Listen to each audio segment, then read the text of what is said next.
The Instagram post had 37 likes and counting. My wife Leah stood in our pristine kitchen, phone angled just right to catch the morning light streaming through windows I'd never seen so spotless. "Welcome home, my hero," the caption read, complete with flag emojis and a heart. What the photo didn't show was me sleeping in the guest room for the past 3 weeks. Before we dive deeper into this story, I have one small request. Please subscribe, drop a like, comment, and hit that hype button to boost this channel so more people can discover these incredible Reddit stories. I'm Omar Haddad, and I've just returned from a year-long UN peacekeeping deployment in South Sudan. 36 years old, built like someone who's carried a rifle through places where people shoot back, and apparently married to a woman I no longer recognize. The house looks like a Christian bookstore exploded in it. Cross-stitched Bible verses hang where my military commendations used to be. The coffee table that once held my engineering magazines now displays devotional books with titles like Surrendering to His Will and The Obedient Wife's Journey. "Omar, sweetie, Pastor Craig is coming for dinner tonight," Leah announced, not looking up from her phone. She was already staging another shot, this time of her homemade bread cooling on the counter. Everything had to be perfect for the internet. Pastor Craig Landon. The name made my jaw clench. 43 years old, silver-haired, with the kind of practiced smile that probably worked wonders on lonely housewives. He'd apparently become our family spiritual advisor while I was dodging bullets and building schools in Africa. Leah talked about him constantly, always with this breathless reverence that made me want to check if she was running a fever. "Great," I muttered, pouring coffee from a mug that read, "Blessed beyond measure." 6 months ago, my favorite mug had a Marine Corps logo. Should I set a place for Jesus too, or is Craig handling that himself? Leah's smile tightened. "Don't be crude. Craig has been such a blessing to Tommy and me while you were away. He helped us through some very difficult spiritual battles." "Tommy?" "My 7-year-old son, who used to run screaming with joy whenever I walked through the door. Now he barely looked at me, spending most of his time in his room or whispering with Leah about things that apparently weren't my business. The kid had developed this nervous habit of looking over his shoulder, like he was expecting someone to sneak up on him. "What kind of spiritual battles does a 7-year-old need help with?" I asked. "You wouldn't understand. You've been away." The words stung because they were designed to. Craig says military men often struggle with spiritual matters when they return. All that violence and worldliness. I'd spent the last year helping rebuild a country torn apart by civil war. I delivered medical supplies to refugee camps and helped construct a school that would educate 300 kids. But sure, I was the worldly one. The doorbell rang at exactly 6 o'clock. Pastor Craig Landon stood on my doorstep wearing a Navy suit that probably cost more than my monthly military pay, holding a bottle of sparkling cider and wearing that practiced smile. "Omar." He extended his hand like he was blessing me.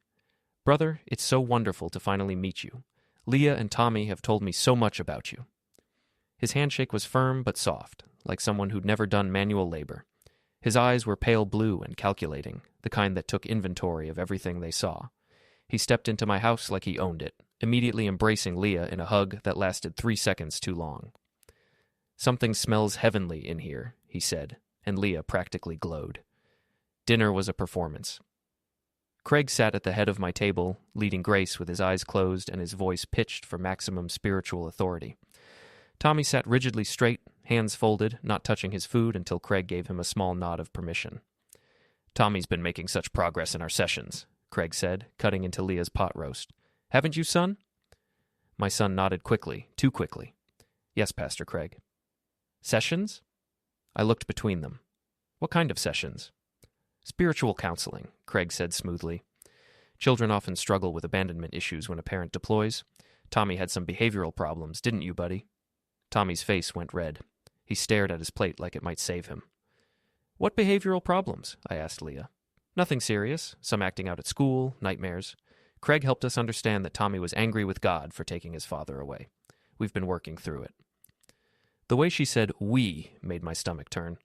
Like she and Craig were a team, and I was the problem they were solving.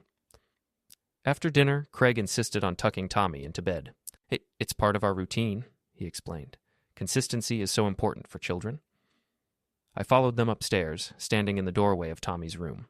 Craig sat on the edge of the bed, his hand on my son's shoulder. "Now remember what we talked about," Craig said softly. "About keeping our special conversations private. Some people wouldn't understand the work God is doing in your heart." Tommy nodded, his eyes darting to me and then away. "Good boy. You're such a good boy, Tommy. God has special plans for obedient children? Something cold settled in my chest. I'd seen enough predators in my time to recognize the language. The isolation, the secrets, the emphasis on obedience. After Craig left, I tried talking to Tommy. He was sitting on his bed, still in his clothes, staring at the wall. "Hey, buddy, how are you doing?" "Fine." He didn't look at me. "You know you can tell me anything, right? Whatever it is, I won't be mad." Tommy's lower lip trembled. For a second, I thought he might break, might tell me what was really going on. Instead, he whispered, "Pastor Craig says God has to touch me, so I'll be good. He says some touches are holy." I'd seen war crimes. I'd held dying children in my arms and watched villages burn. But nothing had prepared me for the possibility that evil had walked into my home wearing a collar and a smile, and my wife had invited it in. That night, I lay awake in the guest room, staring at the ceiling. Through the baby monitor I'd secretly reactivated, I could hear Leah on the phone. "He's suspicious," she was saying. "Omar's asking questions about the sessions," a male voice responded, too low for me to make out words. I know, but Craig, he's not like other men. He's trained to notice things." More murmured response. "Of course I trust you. You saved us.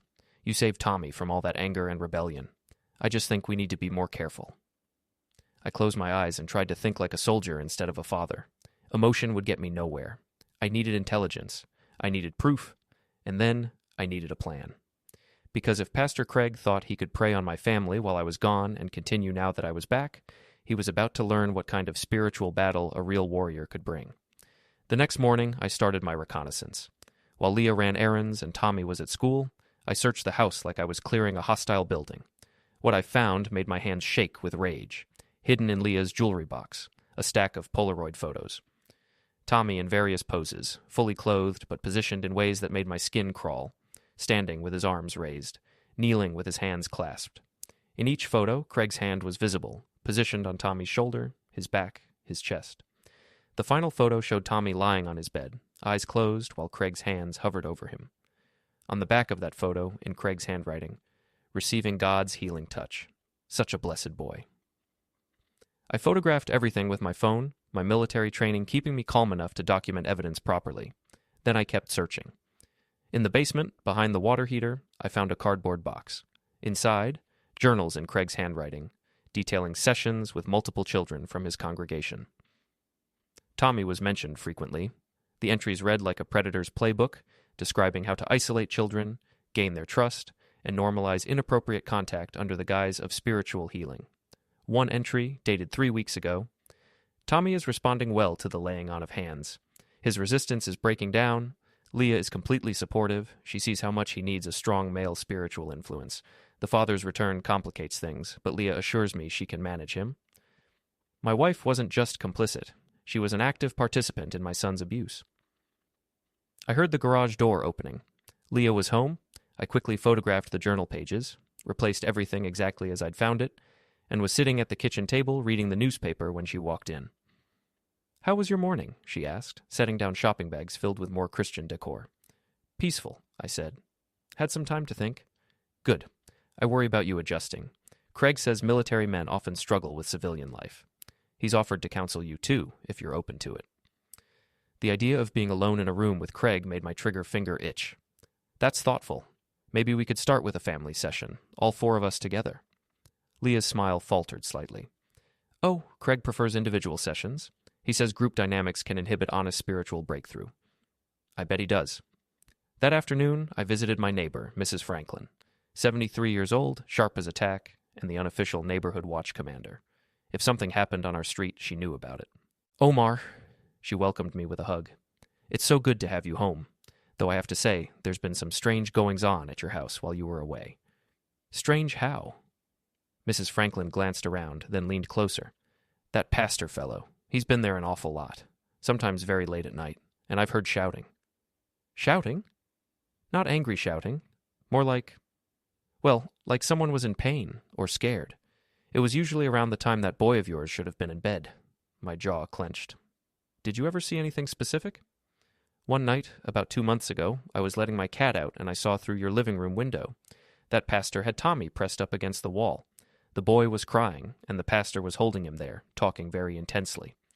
When Tommy tried to pull away, the pastor grabbed him roughly and pushed him back against the wall. "Did you call anyone?" Mrs. Franklin looked ashamed. "I thought about it. But your wife came to the window and saw me looking. The next day she came over and explained that Tommy was having behavioral problems and Pastor Craig was helping with discipline. She said it was private family business and asked me not to interfere." "Would you be willing to write down what you saw?" "Of course. That man gives me the creeps. Always has." When Tommy came home from school, I was waiting in the living room. He dropped his backpack and started heading upstairs. "Hey, buddy, come sit with me for a minute." He reluctantly perched on the edge of the couch, ready to bolt. "I found some pictures today," I said gently. "Pictures of you and Pastor Craig." Tommy went white. "I'm not supposed to talk about that." "Says who?" "Pastor Craig. He says it's between me and God and him. He says if I tell anyone, God will be angry with me." I knelt down in front of my son, taking his small hands in mine. "Tommy, listen to me. God is never angry when you tell the truth about someone hurting you. Never." Tears started streaming down his face. "But Pastor Craig says he's not hurting me. He says he's healing me. He says I have bad spirits inside me because I was angry when you left, and he has to touch me to make them go away." "Where does he touch you?" Tommy's whole body was shaking now. "Everywhere. He says God told him to.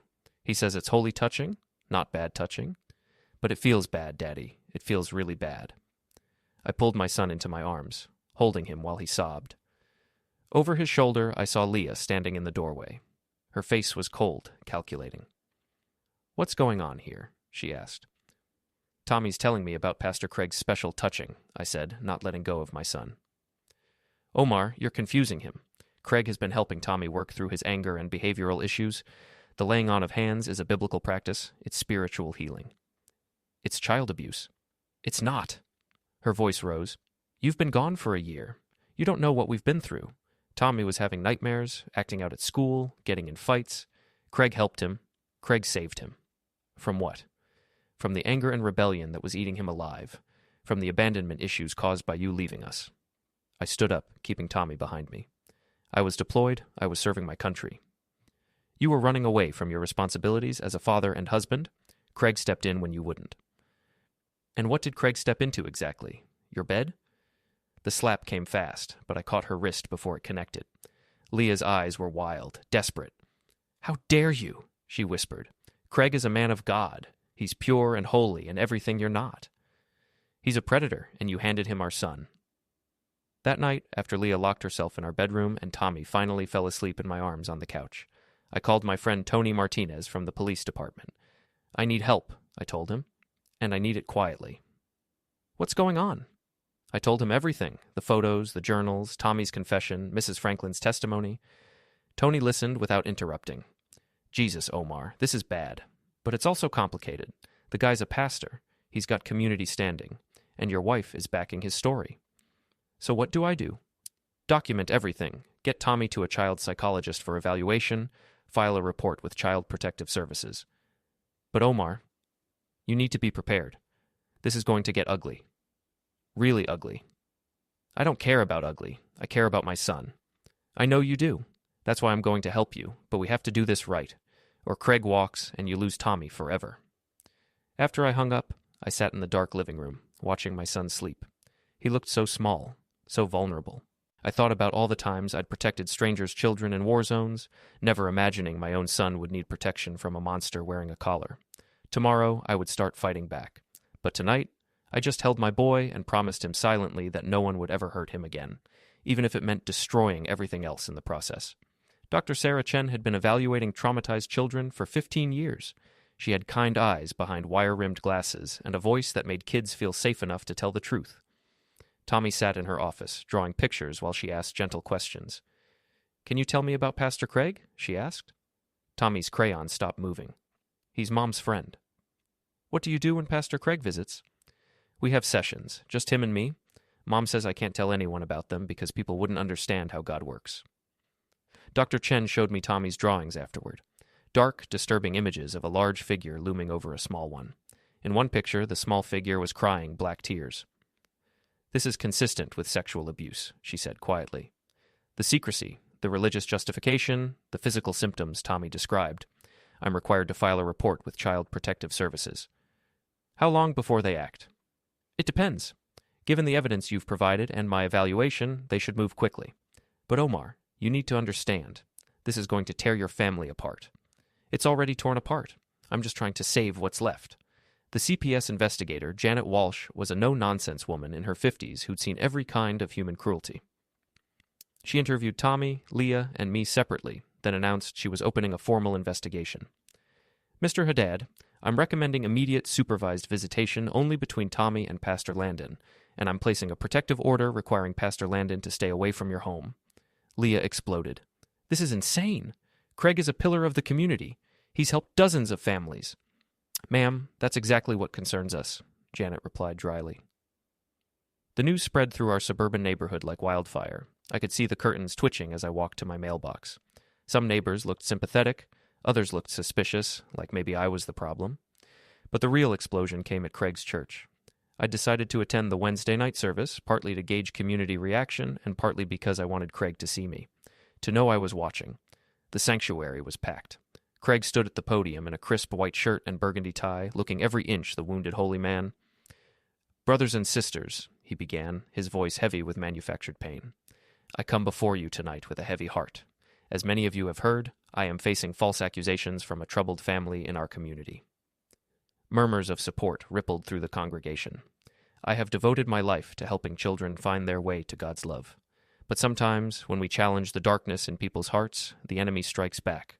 Sometimes he uses those we're trying to help as weapons against us. I stood up in the back of the church. Every head turned toward me. That's an interesting interpretation, I called out, my voice carrying clearly in the hushed sanctuary. Would you like to explain to everyone what helping children actually involves? Craig's face went pale, but his smile never wavered. Brother Omar, I understand you're hurting. Deployment can be traumatic. Perhaps we should discuss this privately. No, let's discuss it right here, in front of God and everybody. I pulled out my phone. I have some photos I think the congregation might find interesting. Pictures you took of my 7-year-old son. The sanctuary erupted. People were shouting, some demanding I leave, others wanting to know what photos. Church security started moving toward me. I also have journal entries, I continued, raising my voice above the chaos. Detailed descriptions of your sessions with multiple children, written in your own hand. Craig raised his hands for silence. This man is clearly disturbed. I think we should pray for his family and ask him to leave so we can continue our worship in peace. The only thing disturbed here is what you did to my son. I started walking down the center aisle. You want to talk about God's work? Let's talk about how you convinced my wife that molesting our child was holy. Let's talk about the Polaroids you hid in our house. Security guards reached me, but I wasn't resisting. I'd made my point. As they escorted me out, I could hear the congregation buzzing with shocked whispers, but I wasn't done. The next morning, I created a Facebook page called Protecting Our Children from Pastor Craig Landon. I posted copies of the photos, excerpts from the journals, and Dr. Chen's preliminary report. Within hours, it had been shared hundreds of times. My phone started ringing. Other parents, other victims. My daughter came home from church camp with nightmares, one mother told me. She said Pastor Craig gave her special private prayers in his cabin. My son stopped wanting to go to youth group, said another father. When I pressed him, he said Pastor Craig made him uncomfortable, but he wouldn't say why. By the end of the week, 5 families had come forward with similar stories. The local news picked up the story. Craig's church board called an emergency meeting. I wasn't invited, but I showed up anyway. The church conference room was packed with angry, confused people. Craig sat at the head of the table, flanked by his supporters. When I walked in, the room went silent. You're not supposed to be here, said Deacon Mark Stevens, Craig's right-hand man. I'm a taxpayer and a concerned parent. This is a public meeting about a public safety issue. Board Chairman Robert Hayes looked uncomfortable. Mr. Haddad, perhaps it would be better if... If what? If I stayed quiet while you decide whether to keep a child molester on your payroll? Craig finally spoke. Omar, I understand you're in pain, but these accusations are destroying not just my ministry, but the faith of hundreds of good people. Is your vendetta worth that? My vendetta? I laughed, but there was no humor in it. You molested my son. You convinced my wife it was God's will. You've been preying on children for years, hiding behind a collar and a smile. This isn't a vendetta. It's justice. Where's your proof? Demanded Deacon Stevens. Anyone can make accusations. I pulled out a manila folder. Photographs, journal entries, testimony from multiple victims, a child psychologist's evaluation, a CPS investigation. What more do you need? I spread the evidence across the conference table. The room erupted again, board members arguing, some demanding Craig's immediate resignation, others insisting we wait for the legal process to play out. Craig stood up slowly, his face a mask of wounded dignity. I can see that my presence here is causing division in the body of Christ. Perhaps it's best if I step aside temporarily until these false allegations can be properly investigated and dismissed. Step aside? I stood up too, facing him across the table. You're not stepping aside. You're being exposed. There's a difference. Brother Omar, Craig said softly, I forgive you for this persecution. I pray that someday you'll find the peace that only God can give. Save the sermon. The only thing I want from you is a confession and an apology to every child you've hurt. Craig smiled that practiced smile. I have nothing to confess. I've devoted my life to serving God and helping children find their way to Him. If you've misinterpreted that service, I'm truly sorry, but I won't apologize for doing God's work. The arrogance of it took my breath away. Even caught red-handed, he was still playing the victim, still claiming divine authority for his crimes. That's when I knew this wouldn't end in a courtroom or a church conference room. Craig was too slick, too connected, too convinced of his own righteousness. He would lawyer up, claim religious persecution, and probably walk away to hurt more children somewhere else, unless I made sure he didn't. As I left the church that night, Deacon Stevens followed me to the parking lot. This isn't over, he said. Pastor Craig has friends in this community. Powerful friends. You're making enemies you can't afford. I turned to face him. Are you threatening me? I'm warning you. Back off, or you'll regret it. The only thing I regret is not being here to protect my son from your precious pastor. But I'm here now. That night, someone slashed all 4 tires on my truck. They also spray-painted "liar" across my garage door. A note was tucked under my windshield wiper. Touch God's anointed and be cursed. I called Tony to report the vandalism, then sat on my porch steps looking at the damage. Leah came out and stood beside me. This has to stop, she said quietly. You're right. Craig needs to confess and face the consequences. No, you need to stop. You're destroying everything. Our marriage, our reputation, our place in the community. For what? Because you can't accept that Craig helped Tommy when you weren't here to do it yourself? I looked at my wife, really looked at her. Her face was hard, closed off. She wasn't the woman I'd married, the woman I'd fallen in love with. That woman had been replaced by someone I didn't recognize. He didn't help Tommy. He hurt him. You don't know what you're talking about. You were gone. I was here. I saw Tommy's anger, his rebellion. Craig brought peace to our home. By molesting our son. She slapped me then, hard enough to snap my head sideways. Don't you ever say that again. Craig is a good man, a holy man. He saved Tommy from the darkness you left behind. I touched my stinging cheek and smiled grimly. Then you picked the wrong side in this war. Because that's what this had become. War. And I'd been fighting wars a lot longer than Craig had been wearing a collar. It was time to show him what a real battle looked like. The local news crew arrived at 7 in the morning, just as Craig was leaving his expensive suburban home for his morning jog. I'd tipped them off about his schedule, along with providing copies of all the evidence I'd gathered. Pastor Landon, the reporter called out, can you comment on the allegations of child abuse? Craig stumbled, nearly falling off his front porch. His carefully maintained composure cracked for just a moment, revealing something ugly underneath. No comment, he said, trying to push past the camera crew. What about the photographs found in the Haddad home? Can you explain why you took pictures of children in compromising positions? Those photos were taken out of context. They document legitimate spiritual counseling sessions. Spiritual counseling that involved positioning children in various poses while you touched them? Craig's face flushed red. I don't have to listen to this persecution. I'm a man of God, and I will be vindicated. He jogged away, but the damage was done. The footage aired on the evening news, showing Craig looking flustered and defensive. His usual smooth demeanor was nowhere to be seen, but Craig wasn't going down without a fight. The next morning, I found my work truck vandalized again. This time, the windshield was smashed and the word pervert was keyed into the paint. But worse than the property damage was what I found on my doorstep. A manila envelope containing photos of me taken from a distance, along with a typed note. We know where you work. We know where you shop. We know your routines. Drop this crusade or face the consequences. I called Tony immediately. This is escalating, he said, examining the photos. These were taken with a telephoto lens. Someone's been stalking you. Craig or his people. Probably, but proving it will be tough. Omar, maybe you should consider backing off until the legal process. No. My voice was flat, final. They want to play games? I've been playing games with people who use real bullets. This is amateur hour. That afternoon, I paid a visit to Craig's church, not for a service or a meeting, but to his private office. I'd learned his schedule from watching him for days. Tuesday afternoons, he was always alone, preparing his Wednesday night sermon. The church secretary had gone home. The building was empty except for Craig.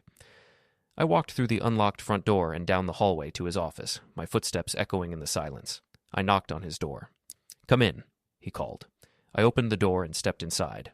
Craig looked up from his computer, and his face went white when he saw me. "Omar, what are you doing here?" "We need to talk." "I don't think that's appropriate, given the current situation." "Sit down." Something in my voice made him comply. I closed the door behind me and took a seat across from his desk. "Here's what's going to happen," I said calmly.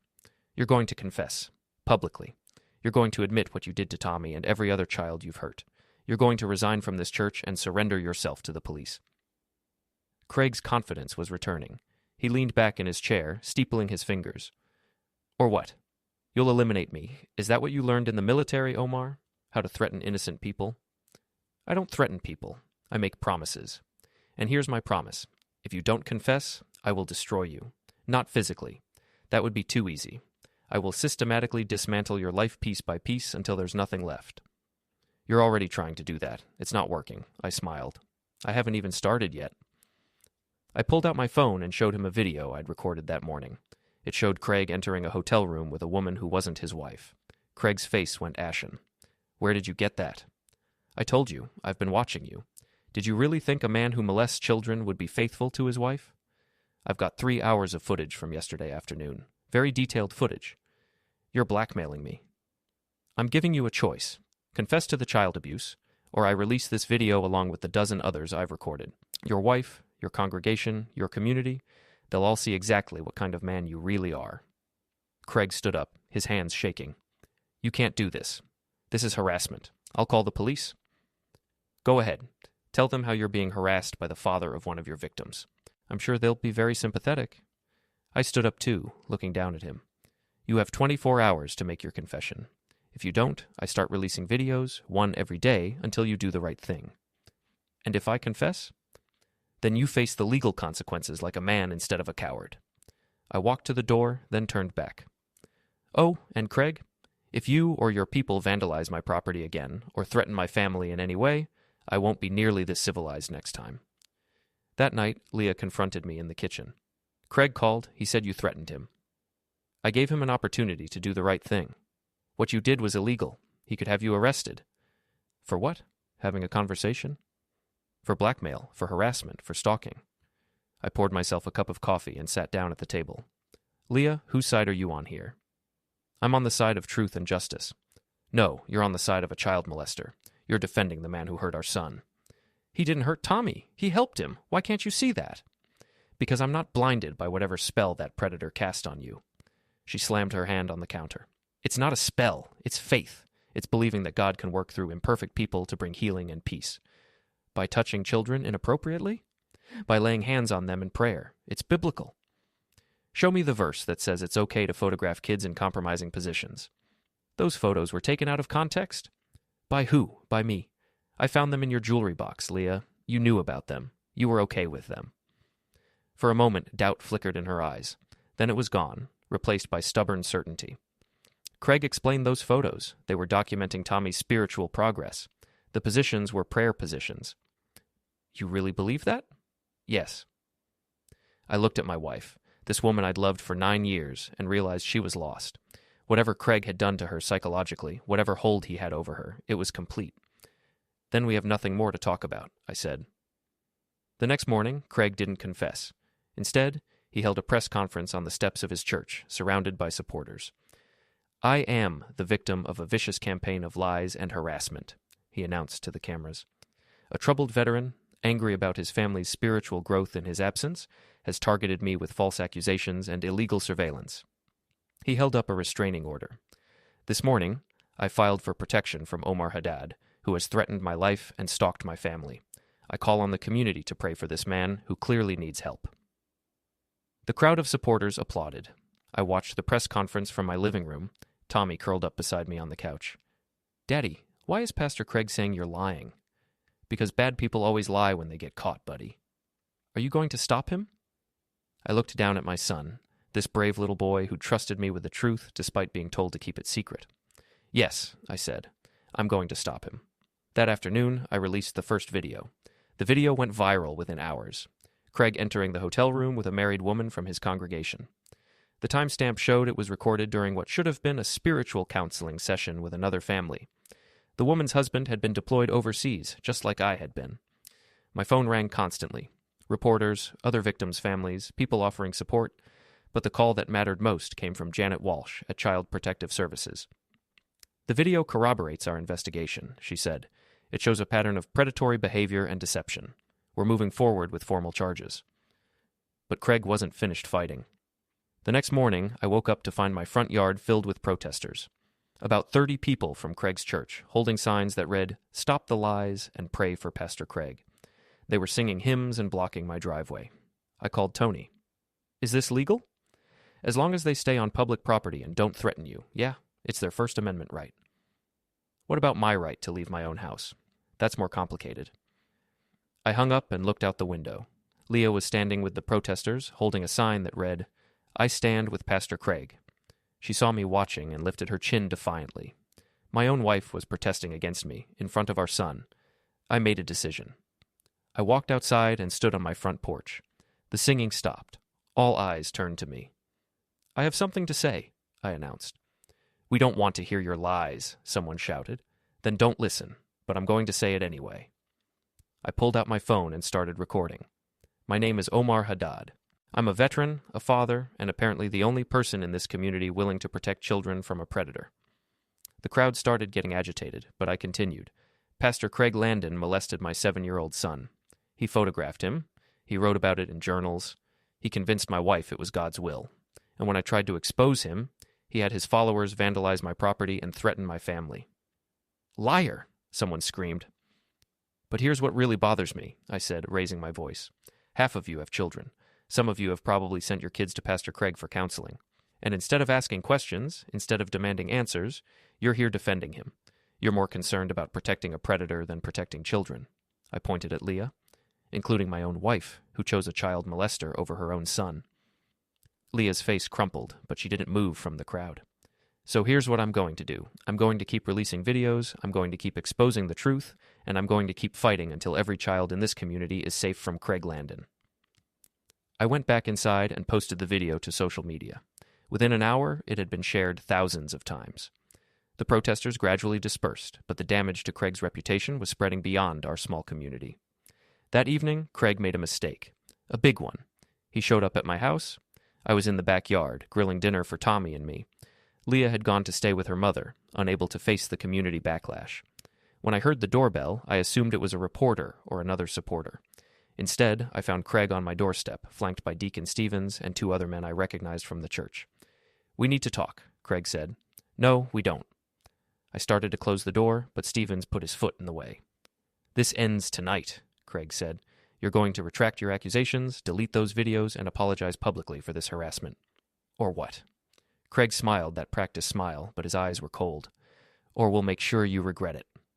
"Are you threatening me?" "I'm offering you a chance to do the right thing." I looked at the 4 men on my porch. They were trying to intimidate me, to make me back down through fear. They'd picked the wrong veteran. "Tommy," I called over my shoulder, "go to your room and close the door." I heard my son's footsteps on the stairs. Then I stepped outside and closed the front door behind me. "Gentlemen," I said calmly, "I think there's been a misunderstanding. See, you think this is about my word against Craig's. You think if you scare me enough, I'll back down, and this will all go away." I took a step closer to Craig. "But this isn't about accusations anymore. It's about evidence. Physical evidence. Recorded evidence. Evidence that's already been turned over to the police and Child Protective Services." Craig's confidence was wavering. "Those photos and journals were taken illegally." "From my own house? I don't think so." I smiled. "But here's the thing, Craig. Even if they were inadmissible in court, they're not inadmissible in the court of public opinion." I pulled out my phone. "I've got 12 more videos of you with various women from your congregation. I've got recorded phone calls between you and my wife discussing how to handle my suspicions. I've got testimony from 6 other families about your inappropriate behavior with their children. Stevens stepped forward aggressively. You're bluffing. Am I? Stevens, your daughter Emma is 15, right? Pretty girl. I have video of Craig visiting your house last Tuesday night when you were at your Rotary meeting. He stayed for 3 hours. Want to see what they did? Stevens went white. You're lying. I showed him my phone screen. A video of Craig entering Stevens' house, then leaving much later with his shirt untucked and his hair messed up. Emma answered the door in her pajamas, I said conversationally. Interesting choice for a pastoral visit, don't you think? Stevens lunged at me, but I sidestepped easily and grabbed his wrist, twisting his arm behind his back in a move I'd learned in military police training. Careful, I said. That's assault, and I have witnesses. I nodded toward Mrs. Franklin, who was watching from her porch with her phone out, recording everything. I released Stevens and looked at Craig. Here's what's going to happen. You're going to leave my property. You're going to stay away from my family, and you're going to pray that the legal system is more merciful than I am. This isn't over, Craig said. You're right, it's not. Because tomorrow morning I'm releasing all the videos, every single one. Your congregation, your wife, your community, they're all going to see exactly what kind of man you really are. Craig's mask finally slipped completely. His face twisted with rage and desperation. You self-righteous bastard, he snarled. You think you're so much better than me? You left your family for a year. You abandoned them. I was here. I took care of them. By molesting my son. By giving him the attention and discipline you couldn't be bothered to provide. The admission hung in the air between us. Craig realized what he'd said, but it was too late. Thank you, I said quietly. Mrs. Franklin, did you get that? My neighbor held up her phone.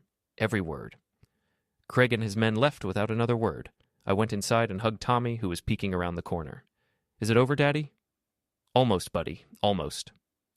The next morning, I kept my promise. I released every video, every recording, every piece of evidence I'd gathered. The story exploded across social media and local news. Craig's church board held an emergency meeting and voted unanimously to fire him. His wife filed for divorce. The district attorney announced formal charges, but I wasn't satisfied yet. Craig was finished professionally and legally, but he hadn't faced his victims. He hadn't looked them in the eye and acknowledged what he'd done. That's when I learned about the special church service. The emergency congregational meeting was called for Sunday evening. Craig's supporters had organized it as a last-ditch effort to rally the faithful to somehow salvage his reputation and ministry. They'd rented the largest venue they could find, the Civic Center auditorium that seated 800 people. Word spread quickly through social media and local news. It was billed as Craig's opportunity to address the false accusations and restore his ministry. What his supporters didn't know was that I'd been planning for this moment since the day I found those photographs. I arrived early, dressed in my military dress uniform.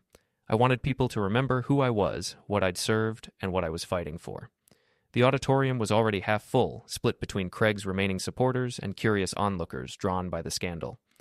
Tommy was with my mother, safely away from what was about to unfold. Leah sat in the front row with the other die-hard believers, still wearing her I Stand with Pastor Craig button. Craig took the stage at exactly 7 o'clock, flanked by Deacon Stevens and 2 other church leaders. He looked haggard, older than his 43 years. The weight of exposure was taking its toll. My brothers and sisters, he began, his voice carrying that familiar tone of wounded authority.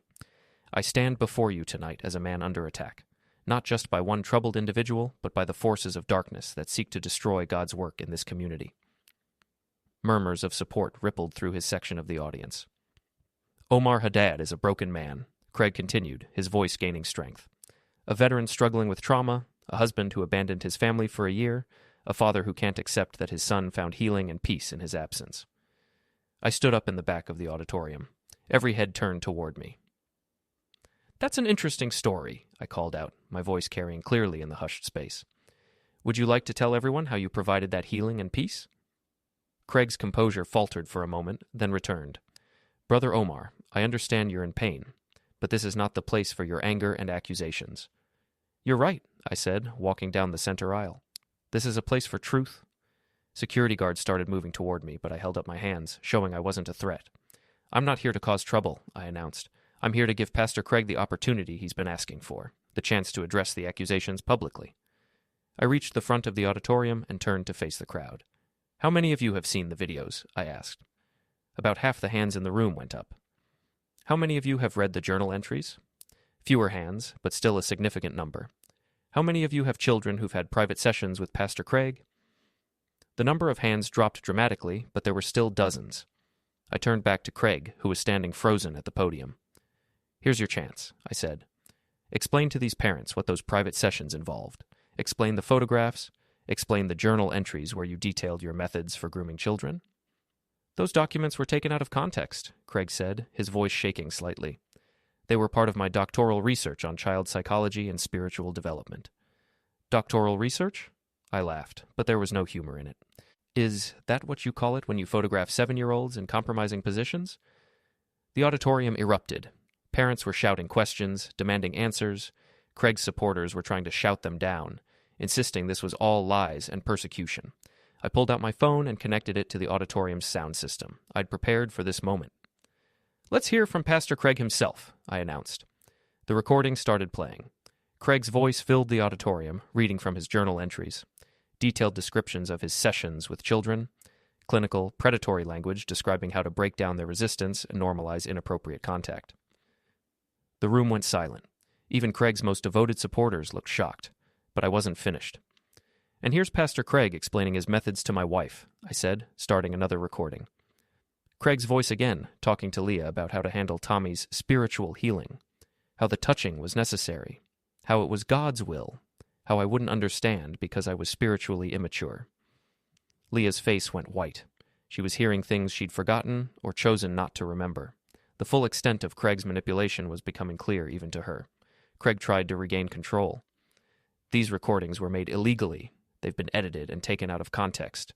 Have they? I asked. Mrs. Franklin, would you please stand up? My elderly neighbor rose from her seat in the middle section. Tell everyone what you witnessed, I said. Mrs. Franklin's voice was clear and strong. I saw Pastor Landon slam that man's little boy against a wall. I saw the child crying and trying to get away. I saw Pastor Landon hold him there forcibly. She's lying, Deacon Stevens shouted. She's part of this conspiracy. What conspiracy? I asked. The conspiracy of parents who want to protect their children? I looked around the auditorium, making eye contact with as many people as possible. 6 families have come forward with similar stories. 6 families who trusted this man with their children. Dr. Sarah Chen, a licensed child psychologist, has evaluated my son and confirmed signs of sexual abuse. I turned back to Craig, who was gripping the podium like it was the only thing keeping him upright. Child Protective Services has opened formal investigations. The district attorney is filing charges. Your own church board has fired you. Your wife has filed for divorce. I took a step closer to him. But none of that matters if you can't look these people in the eye and tell them the truth. Can you do that, Craig? Can you tell all these parents that you never touched their children inappropriately? Craig's mouth opened and closed, but no words came out. Can you tell them that those photographs were innocent? Silence. Can you tell them that those journal entries were just research? More silence. Can you tell them that my 7-year-old son is lying when he says you touched him in ways that made him feel bad? Craig's legs seemed to give out. He slumped against the podium, his face gray. He whispered into the microphone. I was trying to help. I was trying to heal them. The admission sent shockwaves through the auditorium. Heal them from what? I pressed. From the damage, from the anger and rebellion, from the spiritual darkness. By molesting them. By laying hands on them. By channeling God's healing power through physical contact. Show them, I said quietly. What? Show them how you healed my son. Demonstrate this laying on of hands. Craig looked around desperately, realizing he was trapped. It's not appropriate. Not here. Why not? If it's holy, if it's healing, why not show everyone? Because, Craig's voice broke, because you wouldn't understand. None of you would understand. Try us. Craig looked out at the sea of faces staring at him. Parents, community members, people who had trusted him with their most precious possessions, their children. I never meant to hurt anyone, he whispered. But you did hurt them. Yes. The word hung in the air. You hurt my son? Yes. You hurt other children. I was trying to help them. I believed. You believed it was okay to molest children as long as you called it God's work. Craig's shoulders shook. Tears streamed down his face. I'm sick, he whispered. I need help. The auditorium was completely silent now. 800 people watching a predator's final confession. I looked at Craig, this broken man who had caused so much damage, and felt something I hadn't expected. Not satisfaction, not joy, just exhaustion. "Yes," I said quietly. "You are sick, and you do need help. But first, you need to face the consequences of what you've done." I turned to the crowd. "This man molested children, and he used his position of trust and authority to prey on the most vulnerable members of our community. He convinced parents that his abuse was holy. He destroyed families and traumatized innocent children." I looked back at Craig. But tonight, in front of all these witnesses, he's finally told the truth. Craig collapsed completely, falling to his knees on the stage. Deacon Stevens and the other church leaders backed away from him like he was contaminated. In the audience, parents were crying, some in relief that the truth was finally out, others in horror at what they'd almost allowed to happen to their own children. Leah sat in the front row, staring at the man she'd defended, the man she'd chosen over her own family, the man who had just confessed to molesting her son. Police officers entered the auditorium. They'd been waiting outside, ready to arrest Craig the moment he confessed. They helped him to his feet and read him his rights. As they led him away in handcuffs, Craig looked at me one last time. "I'm sorry," he mouthed. I nodded. It wasn't enough, would never be enough, but it was something. The auditorium slowly emptied. People filed out in stunned silence, processing what they'd witnessed. Some stopped to shake my hand or offer words of support. Others couldn't meet my eyes, ashamed of how they'd defended a predator. Leah approached me as I was disconnecting my phone from the sound system. "Omar," she said, her voice barely a whisper. "I'm so sorry." I looked at my wife, this woman I'd loved, who had chosen a child molester over our son. "I know," I said, "but sorry doesn't fix what you broke. Is there any way we can work through this?" I thought about Tommy, about the healing he would need, about the trust that would have to be rebuilt. "I don't know," I said honestly. "Right now, I just want to focus on helping our son recover from what that monster did to him." Leah nodded, tears streaming down her face. "I'll do whatever it takes. I'll get help. I'll make this right. We'll see." I walked out of the auditorium into the cool night air. In the distance, I could see the police car carrying Craig to jail, his ministry destroyed, his life in ruins. It was over. Finally, completely over. Tommy was safe. The truth was out. Justice would be served. I had won the war.